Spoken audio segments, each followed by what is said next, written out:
You know, Oregon, Indiana playing each other. People are saying that's number 1 and number 2 overall pick. Now, granted, on what Dante Moore decides to do, there is a chance, I guess, he goes back to Oregon, maybe plays some more football, maybe does that entire thing. Fernando Mendoza, in my eyes, just from watching the entire season, he's 6'5", 225 to 230, throws dots, takes hits, and can run. And then in between the years, he's outrageous. And I've been told he's never sunk the biz at Knicks down there in Bloomington, but he has certainly had beers with the boys. Everything you hear about him is that he's an NFL guy. Now, granted, he's got a season he's trying to finish here. Feels like Fernando outright number 1 whenever it's all said and done. And then Dante Moore number 2. How do you feel about the display here of potential future NFL quarterbacks? And what are your thoughts on these guys' projections going forward?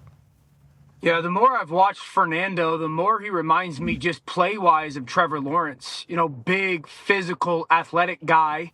I would say if you don't confuse him, like if you don't change the picture on him, if he has a pretty good idea what coverage you're in post-snap, he'll shred you. And that was one of the things that surprised me in the Rose Bowl was like how much zero coverage or man just Alabama lined up and played. And it was just catch and throw for him. He's too smart of a player, but it's been pretty impressive to watch his growth and kind of thriving this year. It's too early for me when it comes to like the legit study of these guys to say no brainer number 1. He's obviously going to be in that conversation.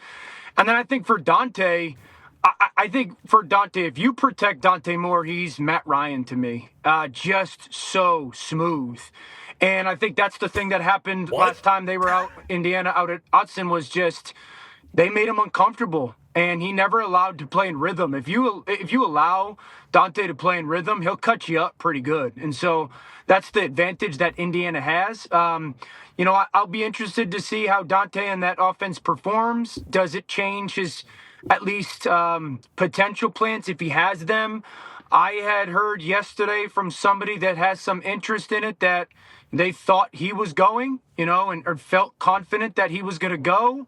That's hearsay and what that group of people believe and whatnot. So we'll see.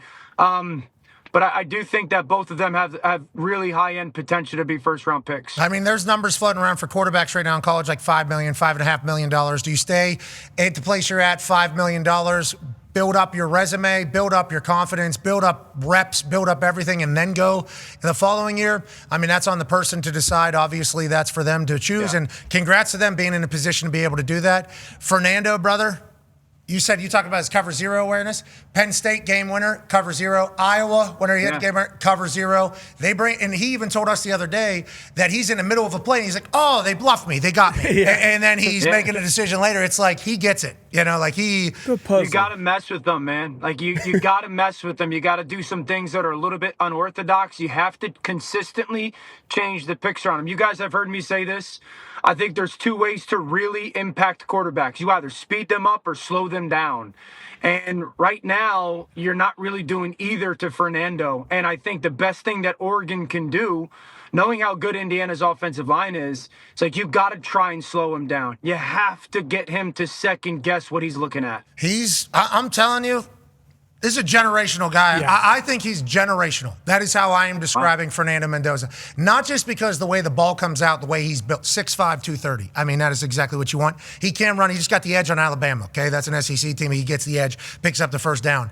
But in between the ears, he is a Sunday guy. I mean, it is no questions asked. Plus, he's having beers with the boys. It's like everything you want, basically, in an NFL quarterback. From what we've learned about Fernando Mendoza, he is. And it's like, I don't know how many of these guys just pop up. I don't know how many of these things are just out there, honestly, roaming around in the streets in 2025. Yeah, we've been to a lot of college football 2026, sorry, Jesus. Like we've been to a lot of these games. None of them have looked like that, what Mendoza put on display for the Rose Bowl. Even when we watched Will Howard against Ohio State. Yes. Okay. What about Stroud? Because you guys talked glowingly about him after that. Similar feeling about Stroud. Similar feeling, but just vastly different. Yeah. Like, Stroud was moving more in that game against Georgia, which I think made us very like, I didn't know he could run like that. With how big he is, we knew he could spin it. Fernando is like dissecting the defense. We talk about all these quarterbacks having their second chapter whenever they're later in their careers. Why are all these guys doing so well? Well, it's because they can break down what a defense is, and all these younger guys, because the way they've been doing offenses their entire careers, they don't really have to break it down. So these guys with experiences that have been there and done that and know what's happening,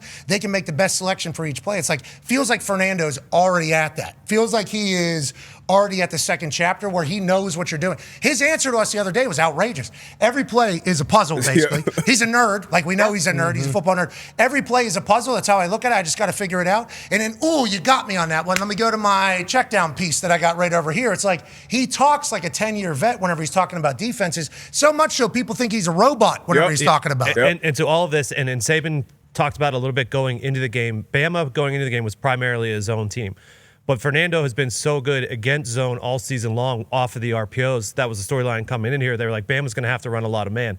So then he answers the questions against man against Bama. So now he's great against zone. He answered all the questions on the test against man against Bama.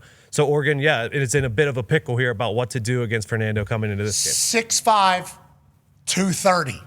That is just a whole nother element, and he can move. I don't like those saggy pants he's wearing, but he can certainly move. And what's that? Got to blame Adidas. Yeah, he won't be wearing those at the next level. But I think he also, you talk about like his maturity and between the ears. I think if you're going to get drafted by a team like the Raiders or the Jets, who has been habitually terrible for the last however many years, like you need to possess a special kind of maturity as that quarterback coming in, because a lot of those guys, quarterbacks we've seen them draft, like they just let the situation eat them up, and I think he's shown that like he's not that type of guy. Beers with the boys is a big deal for me too. That's a whole being a nerd and also beers with the boys. That is just a part of the job of being. I'm not saying you have to drink, but we need to hang out with the boys. Yeah, them all going to New York for the. Yeah, like being a leader and being a part of the group is a huge part of being an NFL quarterback. It's like everything this guy does seems to be great. Orlovsky, your last thoughts on it all?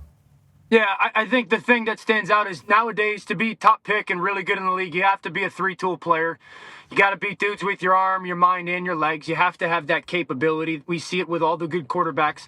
Every great quarterback that we've really known and is in the NFL right now, they're great problem solvers. And when you bring up him saying the defense every snap is a puzzle, I mean, that's you have to be a great problem solver, and you have to have the tools to solve the problems. And those tools are different for a lot of different guys. You know, they're just different tools. And it looks to be that he has all those tools. And the thing with Stroud is interesting because I think this is for the public. I don't really believe it's going to play a part for the NFL evaluators, but CJ was at Ohio State and a big-time recruit.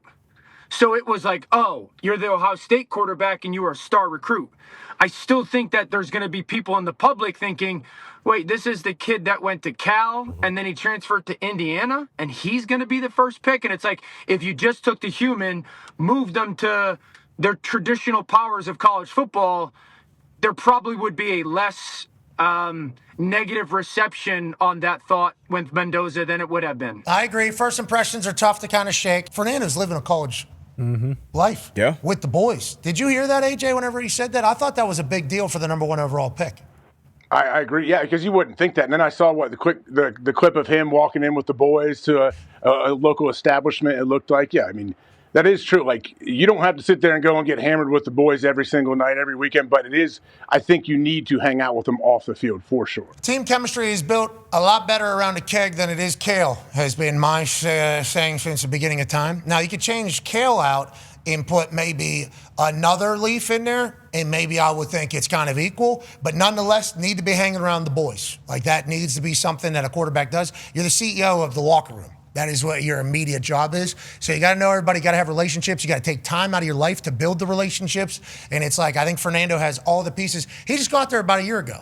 Yeah. Hang out with the boys, rally around the boys, everything. It's like, that's good leadership. I'm excited to see him in the NFL. Joining us now is a man who's known as a quarterback whisperer for the NFL. He's worked with every great quarterback that has ever existed. And coached with every coach that's ever coached ball. Yep. Ladies and gentlemen, multiple-time Super Bowl champion, Coach B.A. Yay! How you doing? What's up, boys? Hey, great to see you. We missed you in here this morning, obviously, and your vibes and energy drinks are certainly something that we are going to miss for the rest of the way, but we appreciate you joining us here. What I was just saying there about Fernando, how real is that, you think? Being able to hang out with the boys, have a couple beers, alongside being 6'5", 230, and able to break down a defense. What are your thoughts on this Fernando Mendoza kind of sensation and him at the next level, Mr. Quarterback Whisperer? Yeah, I think he's got all the traits, man, and drinking beer is one of them, especially with the offensive line. Every quarterback's got to take care of his offensive lineman and maybe a top receiver or two. But he's got all the measurables. The guy can spin it. He's athletic. Reminds me a lot of Drake May coming out. Same height, speed. But yeah, he can place the ball anywhere he wants to put it. What's the difference between the NFL and college for these quarterbacks? Now, there had been a conversation that all these second chapter quarterbacks that are around the league, we've seen them. Yep. Darnold, Baker, Kirk. You just go around all these second chance quarterbacks almost that have had an uptick in success. A lot of people started saying, well, they've seen the defenses. They understand what the defenses are, so they're able to make decisions. These younger quarterbacks, with the way ball is in high school and college, kind of slowed down the development of the football IQ maybe. Is that an accurate depiction of what is happening at the quarterback position in your eyes? And do you think Fernando, Dante, any of these guys are maybe getting back to understanding what's happening on the defensive side? Yeah, I think the volume of defense that young quarterbacks see is just so huge. You know, they might see 4 coverages in college and maybe 5 blitzes versus 8 or 9 different variations of coverage and 20 different blitzes in a game. Mendoza looks like he can handle the pressure extremely well.